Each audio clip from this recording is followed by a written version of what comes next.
নারকেলের নাড়ু তো প্রায়শই বাড়িতে হয়, তবে নারকেলের বড়া খেয়েছেন কি? যদি না খেয়ে থাকেন তাহলে একবার নারকেলের এই রেসিপিটি ট্রাই করে দেখতে পারেন। আশা করছি এই রেসিপিটি কিন্তু আপনাদের ভালো লাগবে।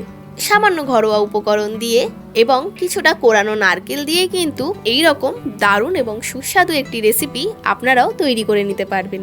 নমস্কার, আমি মিলি আর আপনারা দেখছেন মিলিস লিটল কিচেন। তাহলে আর দেরি না করে চলুন আজকের রেসিপিটি দেখে নেওয়া যাক। আমাদের আজকের রেসিপি হলো নারকেলের বড়া।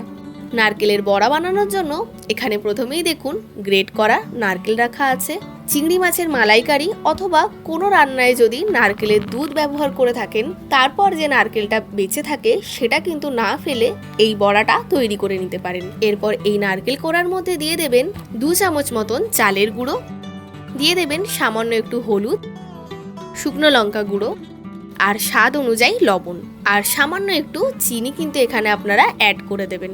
এরপর দিয়ে দেবেন 1 চামচ মতন সাদা তিল। এবার সমস্ত উপকরণগুলো খুব ভালোভাবে কিন্তু মিশিয়ে নেবেন। দেখতেই পাচ্ছেন নারকেলটা একদমই শুকনো, কারণ আমি অন্য একটি রেসিপির জন্য নারকেলের দুধ আগে থেকেই বের করে নিয়েছিলাম। এবার এইভাবে কিন্তু নারকেলগুলো ভালোভাবে মেখে নেবেন। মিলিস লিটল কিচেনে যদি আপনারা নতুন হয়ে থাকেন তবে অবশ্যই চ্যানেলটিকে সাবস্ক্রাইব করে বেল আইকনটি ক্লিক করে দেবেন, যাতে এই চ্যানেলে হওয়া সমস্ত রান্নার আপডেট সবার আগে আপনাদের কাছে পৌঁছে যায়। ভিডিওর ডেসক্রিপশনে আমার ফেসবুক পেজের লিঙ্কটিও দেওয়া রইল। আপনাদের কাছে অনুরোধ রইল আমার ফেসবুক পেজটিকেও ফলো করার জন্য। এরপর সামান্য একটু জল এখানে অ্যাড করে দেবেন। এতে কিন্তু খুব বেশি উপকরণের প্রয়োজন নেই। এরপর সামান্য একটু জল দিয়ে ভালোভাবে মাখিয়ে নেবেন। দেখবেন সমস্তটাই কিন্তু খুব ভালোভাবে বাইন্ড হয়ে যাচ্ছে।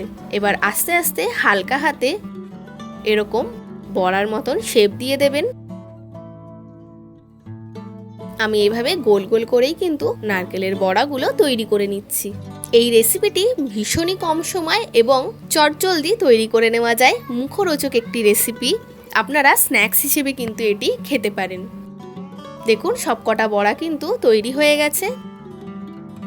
এরপর ভাজার জন্য কড়াইতে দিয়ে দেবেন সাদা তেল। খুব বেশি পরিমাণ তেল কিন্তু এখানে ব্যবহার করছি না, অল্প করেই সাদা তেল আমি দিয়ে দিয়েছি।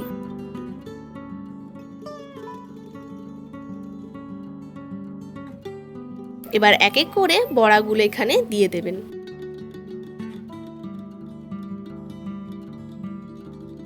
একটু ওপর থেকে এইভাবে তেল ছড়িয়ে দেবেন। এবার হালকা হাতে কিন্তু বড়াগুলো ভেজে ফেলতে হবে। এই নারকেলের বড়াগুলো আপনারা গরম গরম ভাতের সাথেও খেতে পারেন অথবা স্ন্যাক্স হিসেবেও কিন্তু খেতে পারেন। বড়াগুলো আপনারা ততক্ষণ ভাজবেন যতক্ষণ না এগুলো গোল্ডেন ব্রাউন হয়ে যাচ্ছে।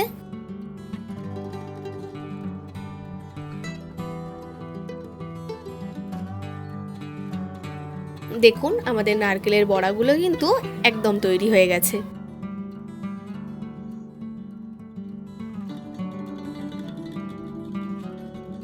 এরপর একইভাবে বাকিগুলোও কিন্তু আপনারা ভেজে নেবেন।